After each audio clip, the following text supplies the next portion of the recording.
Let's bring in the man who qualified for his first ever individual CrossFit Games appearance out of the North American East Semifinal. He finished 11th, James Sprague. James, how you doing, man? I'm doing awesome, Sean. Thanks for having me on today, brother. My pleasure. Always a fun time talking to you. I wanted to start by going back to a year ago, because a year ago, I'm sure you were in a much different place than you are now. Mm-hmm. How did you initially process what happened to you at the semifinals last year, just barely missing going to the CrossFit Games? Mm-hmm. Well, it kind of went in a wave roller coaster of emotions. Initially, for the first few days, it was like I was almost numb. Like, oh my gosh, that didn't really just happen. Like, it was a shock because I felt so secure going into the last event. And then it was like, It was just like a shock. Like, I already felt like I had almost became a games athlete after the 5th event. And then it was like, oh, whoa, like that just shows it's not over till it's over ever. So it was a really difficult thing to digest, but later on I realized it was the best possible thing that could have happened to me in my career. Why is that? It taught me that milliseconds matter. It taught me that my identity shouldn't be in CrossFit. It showed me that there's so much more out for me than this sport. Like, as much as I love it, like I am still James without the sport. I'm still someone that is not CrossFit. And so it really helped me take time to realize that. I think as I've grown in these last 8 years of CrossFit, it's really just been a development mentally of like, hey, the sport means more and more to me, but it defines me less and less as I go on. And that's been a huge thing for me. I'm sure you had some days where you were trying to just like get out of the fog. How did you eventually sort of turn what happened from a negative into a positive and then use that as motivation moving forward? Yeah. So obviously last year with how the season was structured, there was a last chance qualifier. So there wasn't really much time to sit and sulk. It was right back to work. So I think I took 3 or 4 days off and really got into the grit of it pretty hard. And it wasn't easy training, but I had to realize, like, if I let this be my motivation going to the LCQ, like I can flip the script again and make it back to the games. And I was really proud of my performance and all that. It just didn't end up working out in my favor. But I would say I used that experience too to like go ball up in some off-season competitions. Got to experience demo team, which hopefully was once in a lifetime thing that I got to be on the other side of. And there was a lot of bright things that came out of it. And I think just overall, it taught me to train so hard every day to make sure that never happened again. You mentioned you not being defined by the sport, that you're still James, and that while you love doing that, that's not ultimately Totally. who you are. How did that then affect your training going into this season? Yeah, so I'd say I worked harder this season on weaknesses and just putting my everything, all my effort into the sport more than ever. But yet, in the same sense, I felt as if there was this security, knowing like, hey, if there's this security I have deep in my soul of like, hey, if CrossFit doesn't work out, like God's gonna find another plan for you, and there's something greater set out for you. But right now, I feel really called in the sport to keep pursuing it with all that I got, and I feel like I have so much improvement to make, and there's so much I want to go do in this sport. So I'm really excited to see what I'm capable of over this long career, and especially just starting it off this year. You guys at the Brute Crew kind of fly under the radar a little bit, but you have a hell of an environment in which to train down there. What makes that such a good fit for you? Yeah, I was just talking about this earlier today. It is so incredible how every one of us here, the 5 of us, is such a different personality. We all bring something to the table in CrossFit and outside of CrossFit. So in CrossFit, we all have different skill attributes that we can help each other with. Dallin's super good at strongman. Danielle's a crazy gymnast. Emma is so good at going to a dark place. I'm very aerobic. I can help people in that. Fee is just super methodical in what she does. So we all learn from each other in the environment, but then outside of the gym too, we're all pretty different personalities, and I think we all work really well together. And it's just a beautiful thing because I think that you're a product of the environment you're in, and the environment we're in is pretty dang rad and uplifting and cool, and we make improvements day to day. It's a badass group. You have to show up. I know you're really close with Dallin. You get to train with him on a daily basis. What's it like having someone who is, probably one of your best friends pushing you on a daily basis inside the gym? Oh man, it's so great. I'm really glad I have another guy in my environment. You know, when I leave or Dallin leaves, we go like, "Oh my gosh, dude, come back soon. There's too many girls here." Um, so so it's great. It's great, honestly, having another dude who you can vibe with and just reel with, and like I think man to man connection is super important. And just having bros in your corner that support you and you support them, and I'm just really really glad to have him. He's also so good at this sport and so good at what he does, and I learn a lot from him being in the gym with him daily. What's it going to be like for you? You guys are going to step on the floor together, and yeah, you're going to be friends, but you're also going to be competitors. Hmm. Have you? How do you think you're going to handle that aspect of it? So for me, this is a huge learning year. Obviously, I have big goals and I want to do some crazy great things at the games, but I know he's not a rookie anymore, so it's like he has an even higher goal of himself. Now he's not a rookie. Mhm. I think that the games for me this year are, one, a learning opportunity, but two, a chance to really showcase what I feel like I'm good at as an athlete, which is outdoor things and biking, swimming, running, strongman, things where you have to cover ground. I'm a bigger athlete. Bigger athletes have an easier time covering ground. And so just taller, lengthier people per se.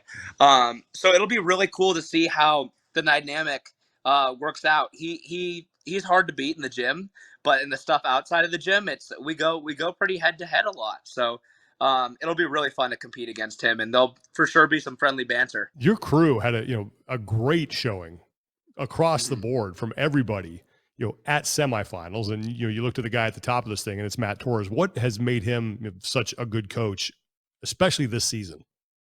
Yeah, his tenacity he brings into the gym to make sure we're succeeding. Like, he is passionate about coaching. It's obvious. He's very passionate about each of us as individuals and making sure we're getting what we need daily.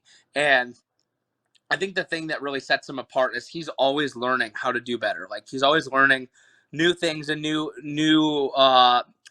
what is the term here? Un no, untraditional ways of approaching movements to make you better. So let's talk about a handstand push-up. It's not just getting better at the handstand push-up itself; it's strengthening the muscles that go along with that. We've done a great job of things like that. Like, that's my weakest movement, just attacking those weak things as in an untraditional yet really effective way. And Matt does a lot of research to make sure we're doing that right. You have started coaching a couple athletes on your own as well. What has that experience been like for you? Oh man, I love it. I say this all the time, but CrossFit was one of the big reasons I felt like I conquered depression and obesity and not being happy with my life. And so I'm just I'm super passionate about giving not necessarily the same thing it gave me, but showing people what fitness can do for their lives, whether it's competitive or just leisure or just an hour, 3 days a week. I want to get as many people involved in the CrossFit realm or fitness realm as I can, because I know what it can do for your heart and for your life and for every aspect of your life. It can benefit them. It's one thing to say, "Hey, I want to be a coach, and I think I'd be a really good coach." And then you step into like your first class setting or whatever, and then something comes up that you say, "I had no idea this was going to be part of the job." What has there been a moment for you like that? And if so, what was it? So for me, my goal with the people that I coach, I've coached a couple really high level people, a couple guys at semis this year. And I honestly realized as I'm going into being a higher level athlete myself, that those people deserve more than what I can give them because I'm so invested in this myself.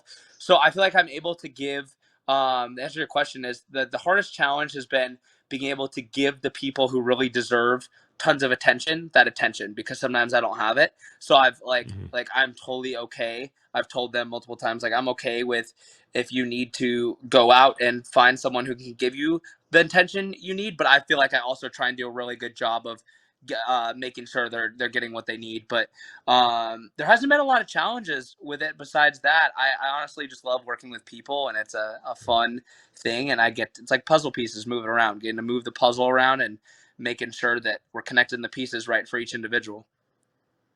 you're obviously putting your own spin on that job, but you have someone very good to learn from in Matt Totally. Torres. What are some of the things that you've borrowed from him that you incorporate when you're coaching athletes? Mm-hmm. So I love working with younger teens because that's where I came from. Like young Mm-hmm. teenage men. That's my favorite group to coach. I have a couple guys that I coach right now. They're younger teenagers, and I think the biggest thing that I have learned from Matt is always take things slower than you think they should go. Always program less than more. If you're thinking less or more, like there is so much more growth to be had in quality than quantity, and that's an obvious one. But lots of programs sometimes don't base their program around that. They base it around, hey, how much volume can you fit in, because that's how we're going to get fit. Where my ideology is, hey, show up, make the pieces you have intense, but you don't need to cram yourself in. So that's a big thing for all athletes, and especially for young teenagers, is like building strength is definitely number one, and building good movement patterns. So just priding the athletes I have on making sure they're moving well, number one, and then adding weight and adding the skills in later on is important, and just not crushing yourself here in the moment. Like if you're starting as a teenager, you should look at the 10, 15, 20-year picture view of doing fitness, not right now. Like when I was 15, all I focused on is 15, and I got injured. I got a knee injury. I got all these things started happening because I overtrained. And so I really want the young teenagers and the up and comers, and I would still say I'm an up and comer, like I'm still young myself, to not make training your identity, and not really go. You can still push the pace and still train hard. That's not what I'm saying. It's about really just like having a balance in life that's outside of CrossFit, so you're not putting your everything and your whole identity into it. You actually started to answer the next question I wanted to ask you, and this is something that's come up, pretty recently with the mental health aspect of younger athletes, with what's happened with Haley Adams and Mal O'Brien. You have been down the same road that they have as far as your competition career, starting at an early age, making the games as a teenager. Mm-hmm. What advice? Well, first of all, how did you avoid some of those mental health pitfalls as a young man?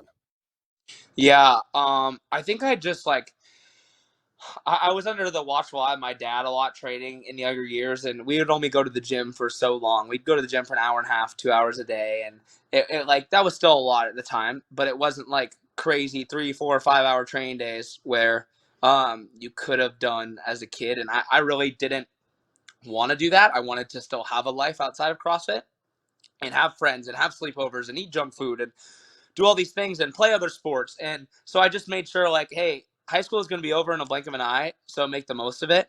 And once I really got out of high school, I was like, oh, you can put that more time into CrossFit now. So I think that I stayed away from it by just enjoying the high school experience and enjoying people and enjoying outings and all that.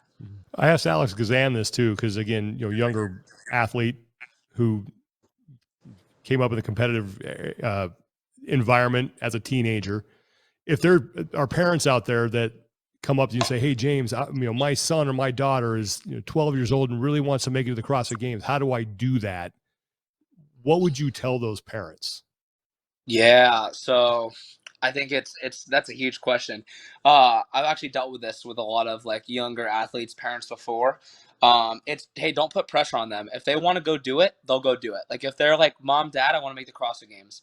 They're let the kid decide like what they want to do, and you can help guide them in that.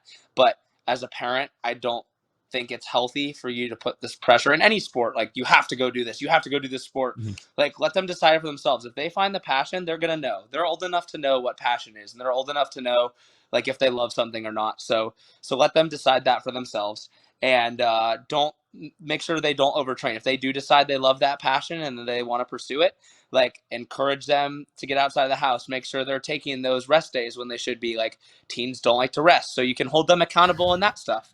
I think that's great advice for a parent that's looking at a younger kid starting CrossFit. Let's go to this year's semifinals now.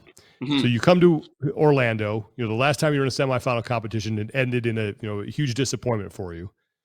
Mm-hmm. What was in your mind going into the North American East Semifinal day number one? Like, what was the mindset for you to start that competition? Success. I want to have success in each individual test. I want to define success by my effort, and I want it to. I don't want the leaderboard to define my success.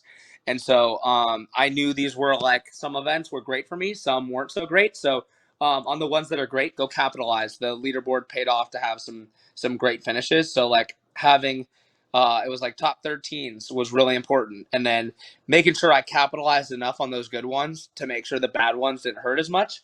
But I was much more well-rounded and confident going into this year than I was last year, and that was the difference. I worked on my strength all year. I was healthy. My gymnastics got better. So I just felt like I was well-rounded enough to where I didn't have to worry. So yeah. Going into that final test, I remember we were looking at the numbers and who had to do what to clinch a spot, and I got to you. I'm like, oh, he looks really good. Like he's gonna something really is gonna have to go really wrong for him not to make it. And then I thought about last year, what was going through your head going into that final test, where you're like, hey, I got a big cushion here, but we're not across the finish line yet. Yes.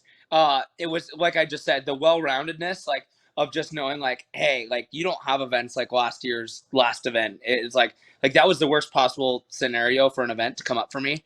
High skill gymnastics, heavy weightlifting, fast, like worst possible scenario. And this year I was like, hey, that could have came up again as the final and I would have been pumped. So just knowing like, hey, like you didn't have any events that really you looked at that weekend that were detrimental. Like I was like, that was actually my favorite event to end the weekend. It was like my one I was looking forward to most from testing and on paper. And so that kind of went through my head. Like, this is confidence. Go run your race and you can come out of this thing really happy. You're going to be really happy with the result as long as you run your race. I remember seeing you come across the finish line. You had one of my favorite reactions. I think you said, is this real life or something? You were so happy. Yeah. Yeah. And, just take me through that moment of coming across the finish line and realizing that, all right, I've done it. I'm going to go to the CrossFit Games. What was that like for you? Oh, it was like, I can't even describe it in words because it felt so unreal. That's why I was like, is this real? Like, it's crazy knowing the culmination of 7 to 8 years of commitment and sacrifice and moving across the country paid off by crossing that finish mat. Like that's it's not just that moment. It's all the moments that led into that like felt like I redeemed something that was lost, and I felt as if I made everyone that was there to support me proud, and that I made myself proud, and that I set out on a mission and I succeeded this year. And I wasn't used to that. I haven't had that feeling in a long time since the teenage games, and this was way better than making the teenage games because this is the real deal. Like we made the real deal now. And the teenage years were awesome. They taught me a lot, but this was like, this was pretty dang cool. Just knowing like this is what I've always been working for, and we're here. You got to spend some time with Cole Sager, I think, before the semifinals. My boy. He's been in the game. He's been in the game a long time. Totally. And has been very good for a long time. What were you able to learn from him? So many things. Purpose and passion being outside of the sport is something he prides himself on. Like he puts his purpose in his marriage and his relationship with God and his kid and just being a good human being. And I learned a lot about that from him. I also learned he's very methodical in the sport. He's one of the most consistent athletes on the floor. Like he just is so well-rounded in everything that it's pretty crazy. The weaknesses he has are so minute that they don't show up much. And it's like, so I learned how he composes himself is pretty different than most athletes. And sorry, choking on a carrot. But he also doesn't train as much as you would think a games athlete trains. Like he is good to his body. He listens to his body very well, and he's been in it for so long. He knows exactly how he needs to prep and do things. And so it's been really cool just having him as a brother and a friend to guide this kind of first year of mine. And he's been a blessing. At any point during that time you guys are spending together, did you try to get any sort of revenge on him for edging you out at the finish line at the West Coast Classic in that long ruck event?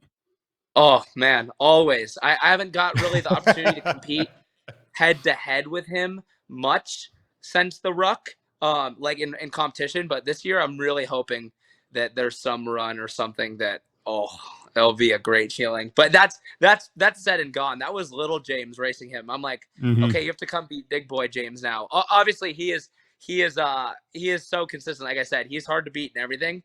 But I think me and him are really great training partners for each other because we push each other pretty dang hard in certain things. He is going to be sort of transitioning into a new role with comp training. He's becoming a coach. Why do you think he's going to be so good in that role? Oh man, because his passion for helping people. He genuinely wants to help anyone and everyone succeed in what they do, and he likes to see people flourish. Um and he, especially with all his knowledge in CrossFit and fitness, he has something really special to give back. And so I'm so glad he has this role because he can give back something that like why I do coaching, except he has a bigger role in it. He's helping elite level athletes, and that's pretty dang cool for him. And I know that people have been saying like, oh, this is not something he'll be able to manage, but Cole's pretty much a superhero in my books. He'll be able to manage it. He's going to do a great job. Your next stop now, obviously Madison, Wisconsin, CrossFit Games. You've been there as a teenager. You were on the demo team, so you got a little bit of a look behind the scenes there. What have you learned from those two experiences that you think gives you maybe a leg up on some other rookies going to the games this year? Yeah, I felt as if I wasn't a rookie like after the demo team because I knew exactly how the games worked and how it flowed, and how Boz thinks is super interesting, and how the whole team comes together to make things happen. And I also I love that experience because it just showed me like what it's like to go all day in a row doing fitness and these crazy workouts that are, you almost can't even train for how difficult the games is. Like you can prepare your body for the volume, but the intensity that's going to be there is going to be nuts. I feel like what I have going for me is that, like I said, like I've always felt like I'm a games oriented athlete with my skill set. And so I'm excited that, I finally made it there. So I get to like show that. Like I'm not the guy who's the best at handstand push-ups or indoor events usually, but like I think I can do really well in the outdoor swims, runs, bikes, all that stuff. So I'm really stoked about making it there finally so I can go put that to the test. A lot of athletes would love to get into a room by themselves with Adrian Bosman and pick his brain a little bit. And you more or less had the opportunity to kind of do that. And you mentioned Yep. learning how he thinks. What did you learn about that Yeah. process? Oh man, that's a great question. I learned that you can never count anything out from his mind. He could program anything and everything that could come up in a fitness realm in any sport. Like there's just so many ideas that I think he has, that like people couldn't even think of. Like he's thinks so much and so hard and so methodically about things. I think that him and Dave working together too is going to be even better because Dave has that, like CrossFit mindset where it's like, hey, we want to test the athletes, not showcase them. And Boz is more like, hey, we want to test them, but we also need to make sure the skill paradigm and the pyramid is included in this. And so I think they're going to be a great combo of working together, however that looks like. But I really do think that Boz wants to see the games be less destructive on the athletes, but more testing, different and more a bigger area of the fitness spectrum. I think he wants to test a bigger area. What would be a successful rookie campaign for you at the CrossFit Games? Like what needs to happen? Regardless of placement, or maybe it is based on placement, for you to look back on the 4 or 5 days that you're in Madison and go, you know what, that was a success. And that is something I can absolutely build on moving forward. Totally. When we look outside of placement, I would say giving my best effort and my best foot forward to every step of the process, whether that's in events, that's warm-ups, that's going to bed at night, eating food, like doing everything right so I don't have any excuse for like, oh, that went wrong. Like I want to do everything right this year. And that includes training leading into it. Now, if I look at placement, I really think that I'm capable of top 15. I think that I can do that, and I know in my heart that I can do that. Now, if I don't walk away top 15th and I do everything right, like I'm proud. But I think that I am capable of that, and if I do everything that I should do, then I should come away with that. You mentioned training. Now, what does that look like in the next, for the next like 5-6 weeks? Yeah. So we've had a really tough 3-week block so far. Deload starts tomorrow, which is a blessing because our bodies are a little wrecked over here.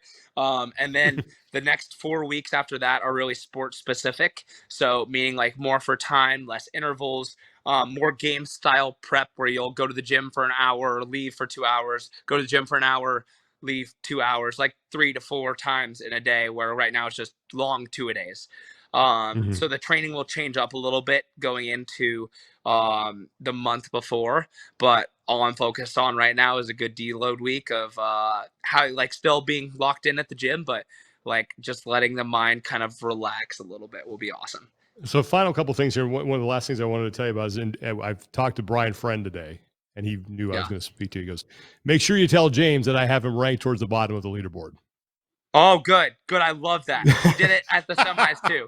I love it because told my dad, actually, he goes up to my dad. He goes, I want it so bad for him that I knew it would motivate him if I put him outside the games qualifier. So I did it just for him. I'm like, Brian, no way. Like, you are a dirty dog if you did that. And I love you, brother.